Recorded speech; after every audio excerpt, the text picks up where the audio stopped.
First contact and cultural shock. Professor Zixnax nervously adjusted his tentacles as he surveyed the classroom.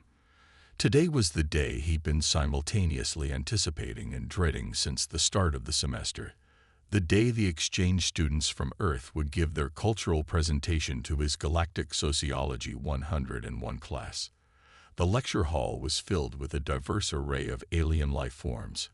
Crystalline beings from gas giants refracted light as they shifted in their seats.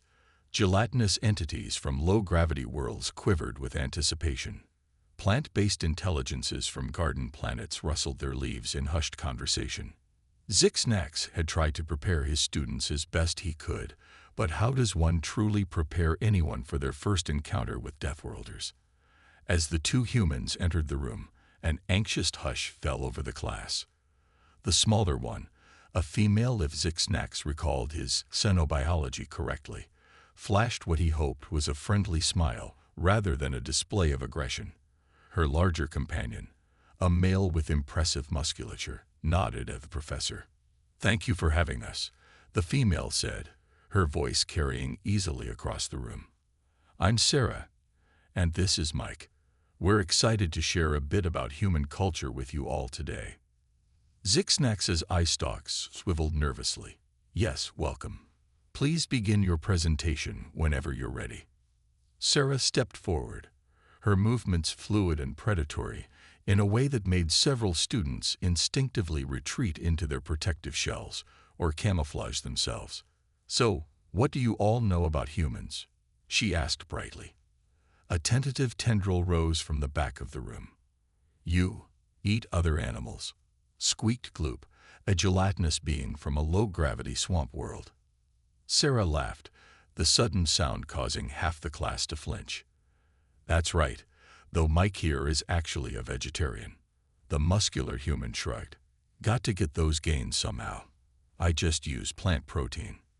This statement was met with uncomprehending silence. "Right," Sarah continued, undeterred.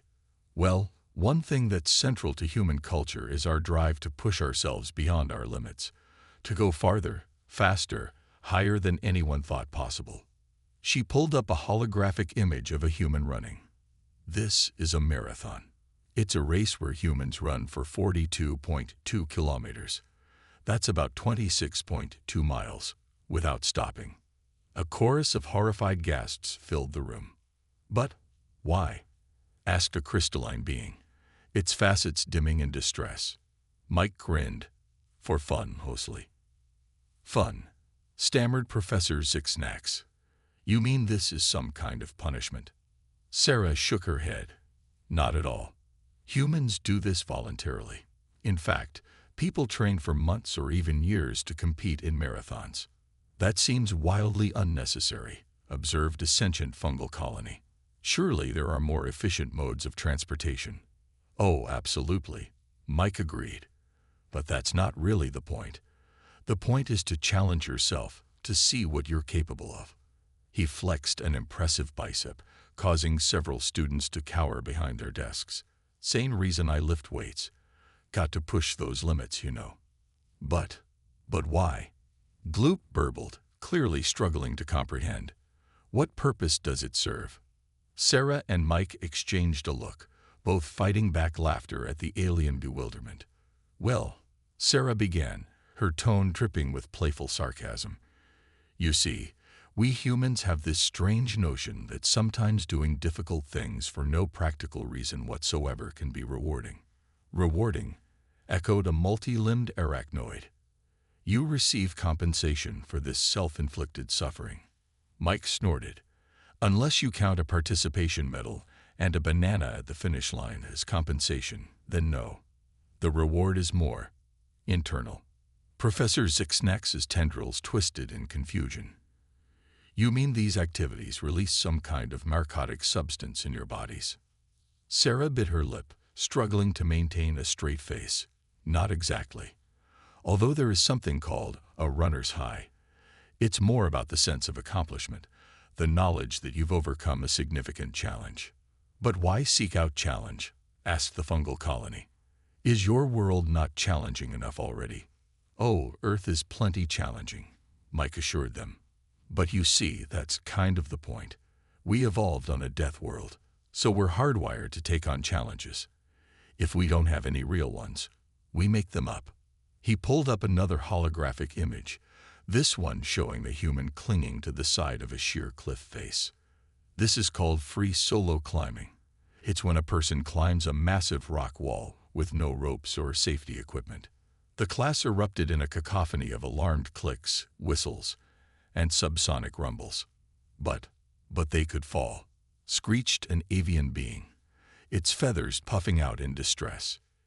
Yep, Sarah confirmed cheerfully.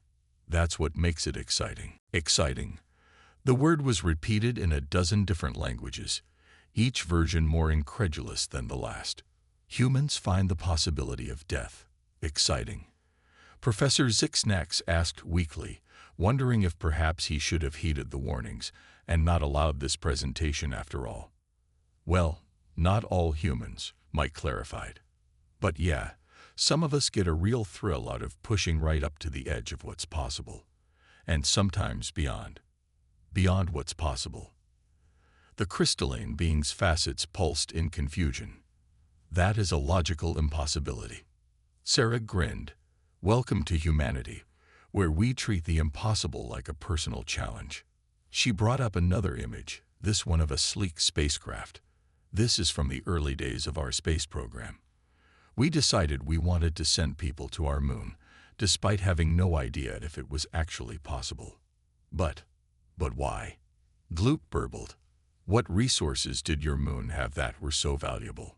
Mike and Sarah both burst out laughing at this, much to the alarm of their audience. Resources? Nah, there wasn't anything particularly valuable up there, Mike explained, wiping tears of mirth from his eyes. We just wanted to see if we could do it. You expended vast amounts of resources, time, and risked the lives of your people just to see if it could be done. Professor Zixnax's eye stalks drooped in bafflement. Pretty much, Sarah confirmed brightly. Oh, and because another group of humans said they'd do it first, and we couldn't let that happen. This statement was met with uncomprehending silence. You see, Mike explained, his tone caught between amusement and exasperation. Humans have this thing called competition. We like to see who can do things better or faster than others. But why? Asked the arachnoid. Surely cooperation is more beneficial to the species as a whole. Sarah nodded.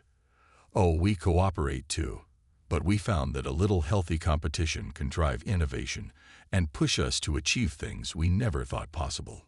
Like sending living beings to a barren rock orbiting your planet for no practical reason. The fungal colony inquired dryly. Exactly. Mike beamed, completely missing or choosing to ignore the sarcasm.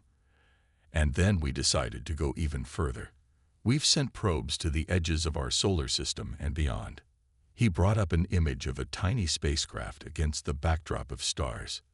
This is Voyager 1. We launched it in 1977, and it's still going, currently about 14.5 billion miles from Earth. That seems highly impractical, observed the crystalline being. Surely there are more efficient ways to gather data about distant space. Sarah shrugged. Probably. But where's the fun in that? Fun, repeated Professor Zixnax faintly. You keep using that word. I do not think it means what we think it means. Mike grinned. Oh, trust me, Professor. Human fun is probably beyond your wildest nightmares.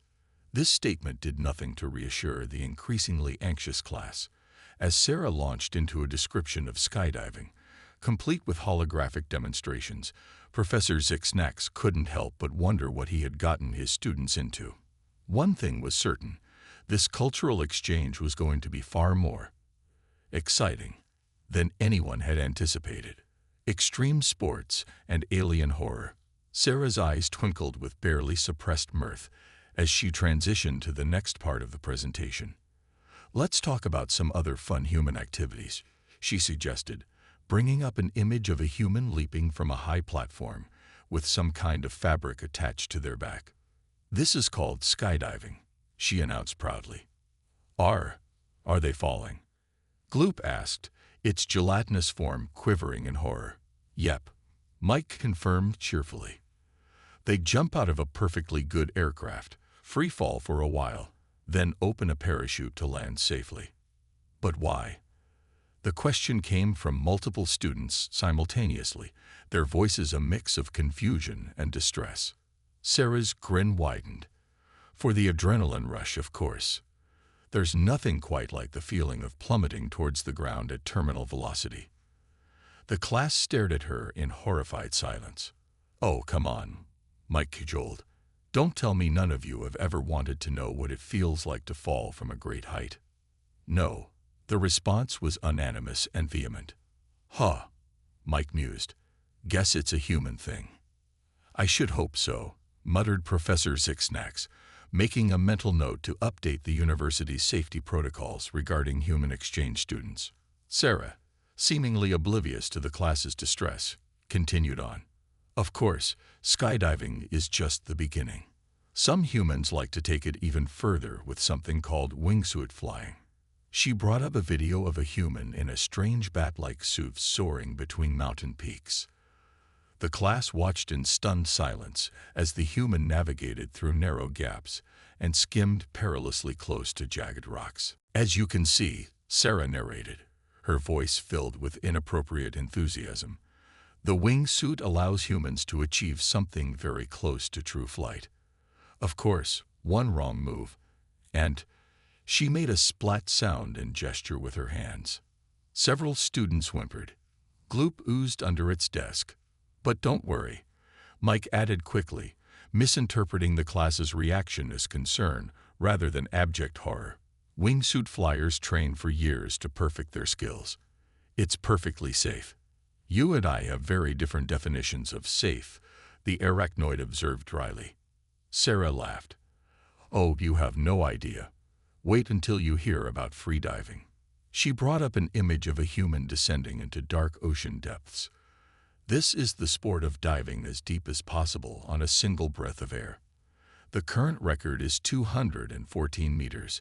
That's about 702 feet. But how do they not implode from the pressure?" asked the crystalline being, its facets pulsing rapidly in distress. "Oh, the human body is surprisingly resilient," Mike assured them, which somehow wasn't as comforting as he probably intended. "Of course, there are risks. Shallow water blackout, nitrogen narcosis, decompression sickness. Why would anyone voluntarily subject themselves to such dangers?" Professor Zixnax interrupted, his tendrils twisting anxiously. Sarah and Mike exchanged another amused glance. "Well, Professor," Sarah began, her tone dripping with sarcasm, "as we've been trying to explain, humans have this strange compulsion to test the limits of what's possible. We're not content with just accepting our limitations. We want to push past them, to see what we're truly capable of. Even if what you're capable of is dying in increasingly elaborate and unnecessary ways." The fungal colony inquired acidly. Mike burst out laughing. "Now you're getting it. Although, to be fair, we do try to minimize the actual dying part. It's more about coming as close to death as possible without actually crossing that line." This statement was met with a collective groan from the class. "Oh, come on," Sarah cajoled. "Surely some of you must understand the appeal of pushing your limits, of discovering what you're truly capable of." The class exchanged uncertain glances. Finally, the avian being spoke up hesitantly. I once ate a seed that was not yet fully ripe," it admitted. "It was exhilarating." Sarah and Mike stared at the alien for a moment before bursting into laughter. "Well," Mike managed between guffaws, "I guess we all start somewhere."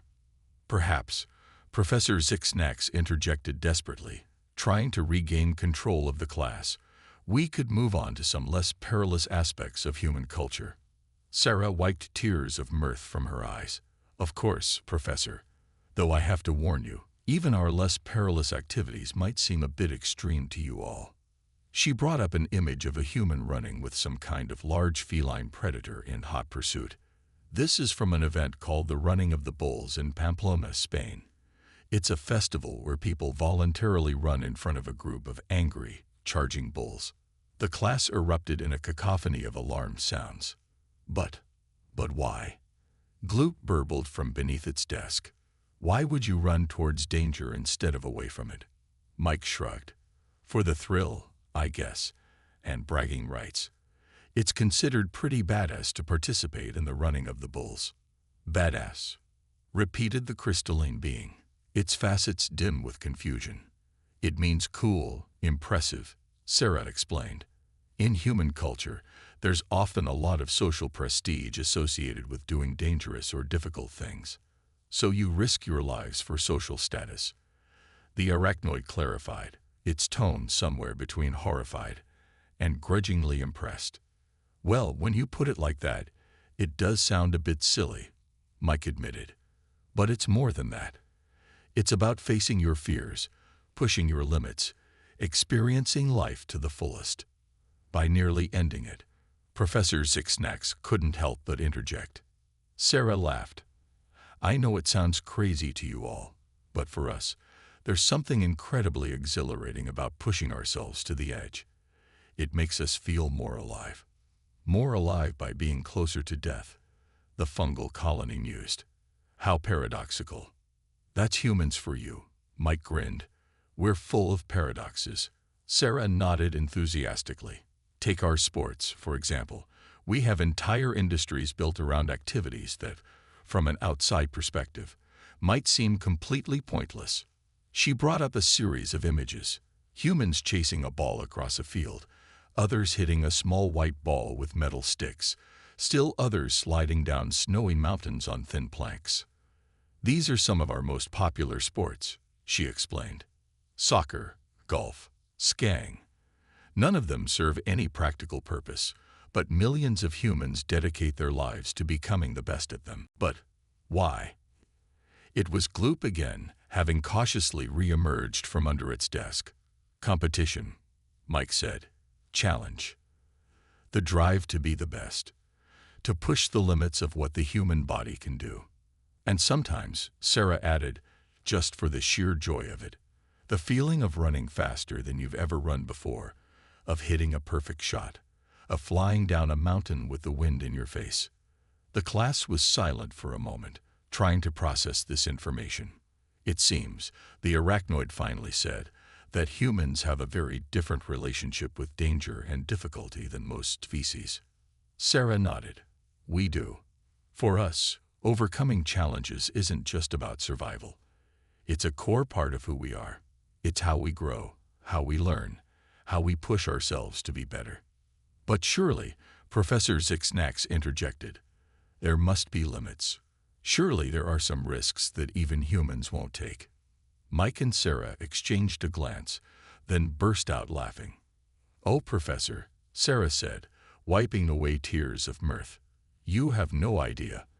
Let me tell you about a little thing we call extreme ironing.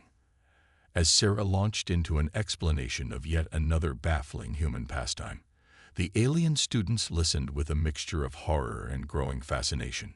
It was becoming clear that these humans were unlike any species they had encountered before. Reckless, perhaps. Incomprehensible, certainly. But also, in their own strange way, oddly inspiring. For the first time, many of the students found themselves wondering what it might be like to push their own limits, to challenge themselves in ways they had never considered before. And as alarming as that thought was, they couldn't deny the small thrill of excitement that came with it. The cultural exchange was turning out to be far more educational than anyone had anticipated. Historical human achievements. As the initial shock of human extreme sports began to wear off, Sarah and Mike decided to shift gears. They exchanged a knowing glance before Sarah cleared her throat, drawing the attention of the still bewildered alien students. Now that we've given you a taste of how humans like to push their physical limits, Sarah began, let's talk about how this drive has shaped our history and achievements. Mike nodded enthusiastically. Yeah, you see, it's not just about adrenaline rushes. This need to push boundaries has led to some of our greatest accomplishments as a species. Professor Zixnax's eye stalks perked up with interest. You mean to say that this recklessness has actually benefited your species? Absolutely, Sarah replied with a grin.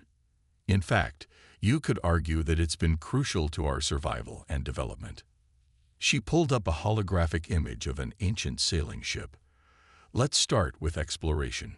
Thousands of years ago, humans built ships like this and set sail across vast oceans, having no idea what they might find. But why? Asked the crystalline being, its facets shimmering with confusion. Surely it would have been safer to remain on known land. Mike chuckled. Safer, sure, but humans have always been curious about what's over the horizon. We've got this saying, "Here be dragons." It used to be written on old maps to mark unexplored territories. And this enticed your people to go to these dangerous places. The arachnoid inquired, its multiple eyes blinking in disbelief. You bet, Sarah exclaimed.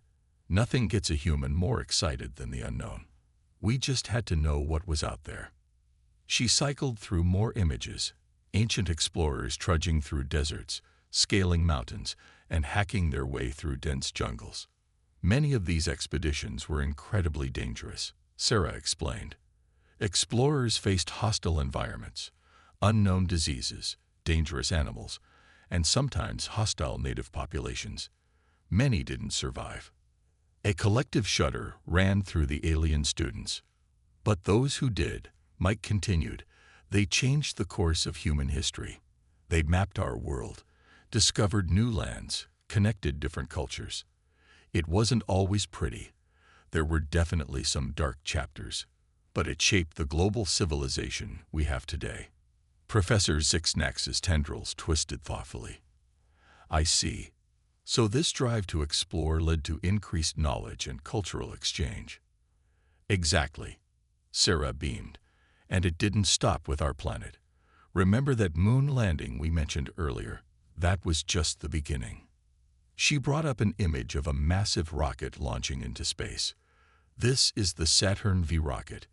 In the 1960s, we decided we wanted to send people to the moon. At the time, it seemed almost impossible. We had to invent entirely new technologies, solve problems no one had ever faced before. The computational power used for the entire Apollo mission, Mike added, was less than what you'd find in a modern smartphone. But we did it anyway. The fungal colony's spores pulsed with interest. Fascinating. Your species seems to thrive on attempting the seemingly impossible. You're catching on, Sarah laughed. And once we reached the moon, we didn't stop there. We've sent probes to every planet in our solar system, landed rovers on Mars, and even sent spacecraft beyond the edge of our solar system. She brought up an image of the Voyager Golden Record. This is a record we sent with our Voyager probes. It contains sounds and images from Earth, a message to any alien civilizations that might find it someday. The alien students leaned in, suddenly very interested. You sent a message to the stars. Gloop burbled, its gelatinous form quivering with excitement. We did, Mike confirmed, even though we had no idea if anyone would ever find it. Even though those probes will likely drift through space long after our civilization is gone, we just couldn't resist the chance to reach out into the universe. There was a moment of awed silence as the class contemplated this. But it's not just about exploration, Sarah continued after a moment. This drive to push boundaries has led to incredible advancements in science and technology too. She began cycling through images, early flying machines, modern jet aircraft, submarines exploring the ocean depths, massive particle accelerators, and advanced medical equipment. Many of our greatest inventions came from people who refused to accept the limits of what was thought possible, she explained. The Wright brothers were laughed at when they said they could make a machine that would fly. Now we have planes that can cross the globe in hours. And it's not just machines, Mike added. Look at medicine. We've eradicated diseases that once killed millions. We can replace failing organs, manipulate genes, even begin to understand the complexities of the human brain. All because humans keep asking, what if and why not, Sarah said. We see obstacles as challenges to overcome, not immovable barriers. The arachnoid raised a limb. But surely there have been failures, costs to this constant pushing of boundaries. Sarah and Mike exchanged a somber look. Absolutely, Sarah admitted. We've had our share of tragedies. Space shuttles exploding, experimental aircraft crashing, medical trials gone wrong. People have died in the pursuit of progress. But, Mike continued, we honor those sacrifices by learning from them, by using those lessons to make things safer, better. We don't let fear of failure stop us from trying. Professor Zixnax's eye stalks drooped slightly. It seems a high price to pay for progress. It can be, Sarah acknowledged. But for humans, the alternative, stagnation, accepting things as they are, that's almost unthinkable. We have this deep-seated need to improve, to grow, to reach further. It's like this quote from one of our famous scientists, Marie Curie. Mike added, "Nothing in life is to be feared. It is only to be understood. Now is the time to understand more, so that we may fear less." The class was quiet for a moment, digesting this. Finally, the crystalline being spoke up, its facets glowing softly. It seems that what we initially perceived as recklessness is actually a complex driving force in your species, a willingness to face the unknown, to challenge assumptions, to dream beyond current limitations. Sarah smiled warmly. That's it exactly. It's not about being reckless or courting danger for its own sake. It's about refusing to accept that something is impossible just because it hasn't been done before. Yeah, Mike chimed in. We've got another saying, the difficult we do immediately. The impossible takes a little longer. A ripple of what might have been laughter, or perhaps nervous twittering, ran through the class. So, Professor Zixnax said, his tendrils twisting thoughtfully, when humans encounter a problem or a limitation, your instinct is not to accept it, but to challenge it. Exactly, Sarah exclaimed. And that brings us to some of our greatest challenges and achievements yet. She brought up a new series of images, wind turbines and solar panels, advanced recycling facilities, reforestation projects, and gleaming eco-cities. These are some of our efforts to combat climate change and environmental degradation, she explained. For a long time, we ignored the damage we were doing to our planet. But once we recognized the problem, we started working on solutions. It's probably the biggest challenge our species has ever faced. Mike added, changing the way our entire global civilization functions. But we're making progress, bit by bit. Because that's what humans do, Sarah said, her voice filled with determination. We see a problem, and we work to solve it, no matter how impossible it might seem. As the presentation continued, the alien students found themselves looking at their human classmates with new eyes.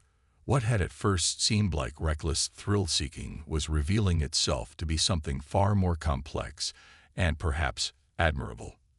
They were beginning to understand that this human drive, this refusal to accept limitations, this constant push to go further, do more, be better, was not just about individual achievement or momentary thrills. It was a fundamental part of human nature, a driving force that had shaped their entire civilization. And as alarming as it sometimes was, it was also undeniably fascinating. Human resilience in adversity. As the presentation progressed, the alien students found themselves increasingly intrigued by the complexity of human nature. Sarah and Mike, sensing the shift in the room's atmosphere, decided to delve deeper into the human psyche. Now that we've talked about our achievements, Sarah began, her tone becoming more serious. Let's discuss something that's at the core of human nature, our resilience in the face of adversity. Mike nodded solemnly. You see, it's not just about pushing limits for the thrill of it. Sometimes, we're forced into situations where we have to overcome seemingly impossible odds just to survive. Professor Zixnax leaned forward, his tendrils curling with interest. You mean your species actively seeks out such situations? Sarah chuckled. Not always, Professor. Sometimes, adversity finds us. But it's how we respond to these challenges that truly defines us as a species. She brought up a holographic image of a barren, ice-covered landscape. This is Antarctica, one of the harshest environments on our planet. In 1914, a group of explorers led by Ernest Shackleton attempted to cross this continent on foot. But surely, the crystalline being interjected, its facets pulsing with confusion. Such an inhospitable environment would be avoided by any rational species. Mike grinned. You'd think so, wouldn't you? But for humans, the fact that it hadn't been done before was exactly why it had to be attempted. Sarah continued. Their ship became trapped in the ice and was eventually crushed. The crew was stranded in one of the most hostile environments on Earth, thousands of miles from civilization.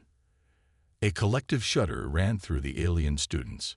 But here's the incredible part, Mike said, his voice filled with admiration. Despite unimaginable hardships, bitter cold, starvation, exhaustion, Shackleton led his entire crew to safety. Not a single life was lost. How? Gloop burbled, its gelatinous form quivering with a mix of horror and fascination. How could they survive such conditions? Sarah's eyes gleamed. Through sheer determination, ingenuity, and an absolute refusal to give up. They ate seals and penguins to survive, used lifeboats to navigate through treacherous waters, and trekked across mountains and glaciers. But why not simply wait for rescue? The arachnoid inquired, its multiple eyes blinking in confusion. Mike shook his head. There was no rescue coming. They were presumed dead. If they wanted to survive, they had to save themselves. A hushed silence fell over the classroom as the aliens contemplated this. This story, Sarah continued softly, is just one example of human resilience. Throughout our history, we've faced countless challenges that seemed insurmountable. Yet time and time again, we found ways to overcome them. She began cycling through more images. People rebuilding cities after natural disasters, survivors of terrible accidents learning to walk again, scientists working tirelessly to cure diseases. In a way, Mike mused, this ability to face adversity is linked to our drive to push boundaries. Both require a certain stubbornness, a refusal to accept defeat. The fungal colony's spores pulsed thoughtfully. It seems that what we initially perceived as recklessness might actually be a survival trait for your species. Sarah beamed. Exactly. In fact, many scientists believe that this resilience, this ability to adapt and overcome, is one of the key reasons our species has been so successful. Successful? Professor Zixnax echoed, his eye stalks swiveling in curiosity. In what way? Mike stepped in. Well, consider this. Humans have managed to inhabit almost every environment on our planet. We live in scorching deserts, frozen tundras, dense jungles, and even in space for extended periods. But how is this possible? The crystalline being asked, its facets shimmering with intrigue. Surely your physiology is not adapted to such diverse environments. Sarah grinned. That's the beauty of it. We adapt our environment to suit us. We build shelters, create tools, develop technologies. When we can't change our physiology, we change everything around us. It's not just about physical environments either, Mike added. We've survived ice ages, plagues, wars, and countless other challenges that could have wiped us out. Each time, we've not only survived but often come back stronger. The alien students exchanged glances, a new understanding dawning in their eyes. So, the arachnoid ventured, this human drive to constantly challenge yourselves, to push boundaries. It's not just about thrill-seeking or achievement. It's a fundamental survival strategy. Bingo, Sarah exclaimed. It's about always being ready for the next challenge, always improving, always adapting. Because we never know what we might face next. Professor Zixnax's tendrils twisted thoughtfully. Fascinating. It seems we may have misjudged your species. What we saw as recklessness is actually a complex and highly effective evolutionary strategy. Mike nodded. It's served us well so far. But now we're facing challenges on a global scale: climate change, resource depletion, the threat of nuclear war. These are problems that require us to push our boundaries in new ways. How so? Gloop inquired, its gelatinous form rippling with curiosity. Sarah's expression turned serious. These aren't challenges we can overcome through individual heroics or national efforts.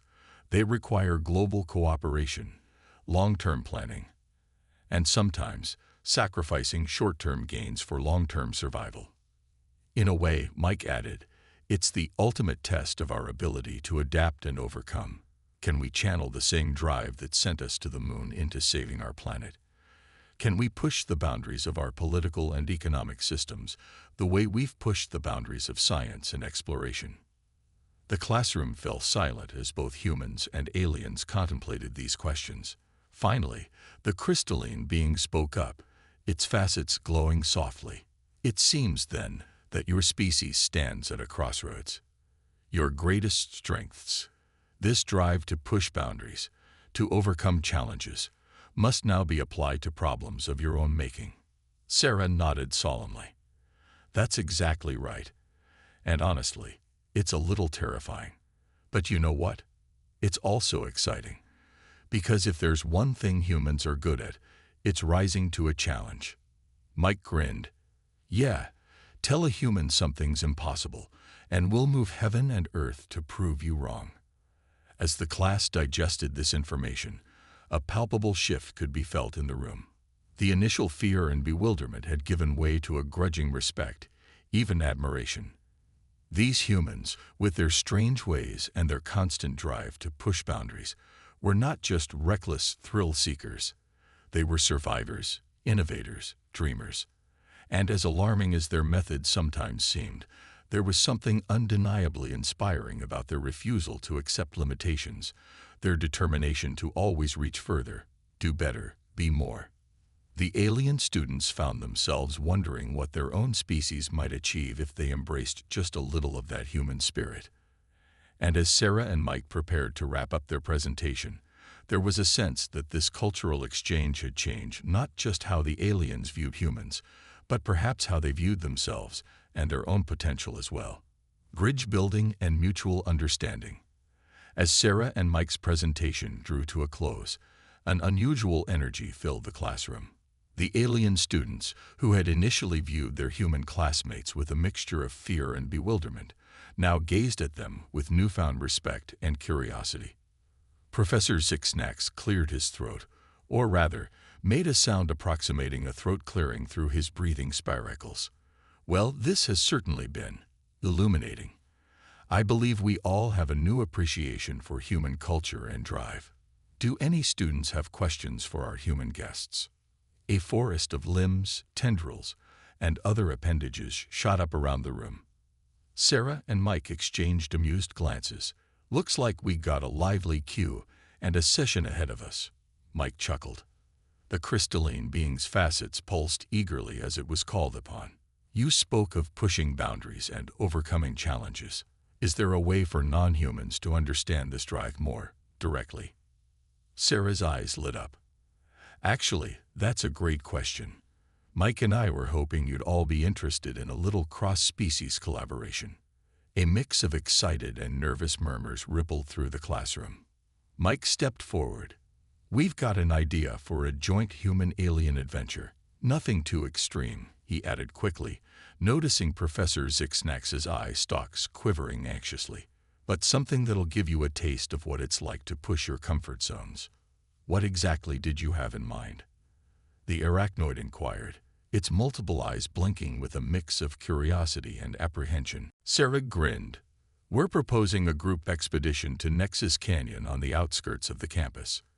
It's a challenging hike with some basic rock climbing. Nothing dangerous, she assured the class, but definitely outside most of your usual experiences. The alien students exchanged uncertain glances. The idea of voluntarily placing themselves in a challenging, potentially uncomfortable situation seemed utterly foreign to most of them. Sensing their hesitation, Mike spoke up. Look, we understand this might seem scary or pointless to you, but that's kind of the point. Humans push boundaries not because it's easy, but because it's hard. Because overcoming challenges, even small ones, helps us grow. Plus, Sarah added with a wink, the view from the top is absolutely breathtaking. Trust us, it's worth the effort. There was a moment of silence as the class contemplated this proposal. Then, to everyone's surprise, Gloop's gelatinous form rippled with what could only be described as determination. I would like to try, it burbled bravely. This declaration seemed to break the ice. One by one, other students began to voice their interest, their initial fear giving way to cautious excitement. Professor Zixnax's eye stalks swiveled between his students and the human presenters, a mix of worry and pride evident in his expression. Very well, he said finally. If the class is willing, I suppose we can attempt this adventure. But I insist on strict safety protocols. Sarah and Mike beamed. Of course, Professor. Safety first. That's the human way. This statement elicited a few skeptical looks from the aliens who remembered the earlier parts of the presentation, but they chose not to comment. Over the next few days, preparations were made. Sarah and Mike worked closely with each alien student, helping them understand the basics of hiking and simple climbing techniques. They also collaborated with the university's xenobiology department to ensure that the activity would be safe and feasible for each unique alien physiology. Finally, the day of the expedition arrived. As the mixed group of humans and aliens stood at the base of Nexus Canyon, there was a palpable sense of nervous excitement in the air. Remember, Sarah addressed the group, this isn't about being the fastest or the strongest. It's about challenging yourself, working together, and experiencing something new. Mike nodded in agreement. And most importantly, it's about having fun. Ready to make some history with the first ever human-alien canyon expedition. A chorus of affirmative sounds in various alien languages answered him. As they began their ascent, it quickly became clear that this would be no easy task for the alien students. Gloop struggled to maintain its form on the rocky terrain. The crystalline being had difficulty finding purchase with its smooth facets, and the fungal colony had to constantly reassess its distributed network to move efficiently. But something remarkable began to happen. The aliens, inspired by the humans' encouragement and their own growing determination, started to adapt. Gloop learned to extend pseudopods for better grip, the crystalline being discovered it could use its refractive properties to spot the best handholds, and the fungal colony found it could spread out to test multiple paths simultaneously. The arachnoid, with its multiple limbs, found itself unexpectedly adept at climbing, and began helping others navigate tricky sections. Even Professor Zixnax, who had started the journey a nervous wreck, was now using his tentacles with surprising dexterity to pull himself up the canyon walls. There were slips, stumbles, and moments of doubt. But each small victory, each obstacle overcome, filled the alien students with a sense of accomplishment they had never experienced before. They began to understand, in a small way, the human drive to push boundaries. As they neared the summit, Sarah called for a brief rest. The group gathered on a wide ledge, looking out over the alien landscape spread out below them. How's everyone feeling? Mike asked, passing around water and nutrient packs adapted for each species. Exhausted, the crystalline being admitted, its facets glowing with exertion, but also exhilarated. Is this how humans feel when they challenge themselves? Sarah grinned. That's exactly it. The harder the challenge, the greater the sense of achievement when you overcome it. I think I'm beginning to understand. Gloop burbled, its gelatinous form quivering with what might have been excitement. This activity serves no practical purpose, and yet, I feel somehow improved by it. The fungal colony's spores pulsed in agreement. There is a certain satisfaction in discovering capabilities one did not know one possessed. Professor Zixnax's eye stalks swiveled to take in his students, noting the newfound confidence in their postures and expressions. I must admit, he said slowly, I may have misjudged the value of this human trait. Perhaps there is something to be said for pushing one's boundaries. In moderation, of course. Mike laughed. That's the spirit, Professor. Now, who's ready for the final push to the top? As they resumed their climb, there was a new energy among the group. Humans and aliens worked together, offering encouragement and assistance where needed.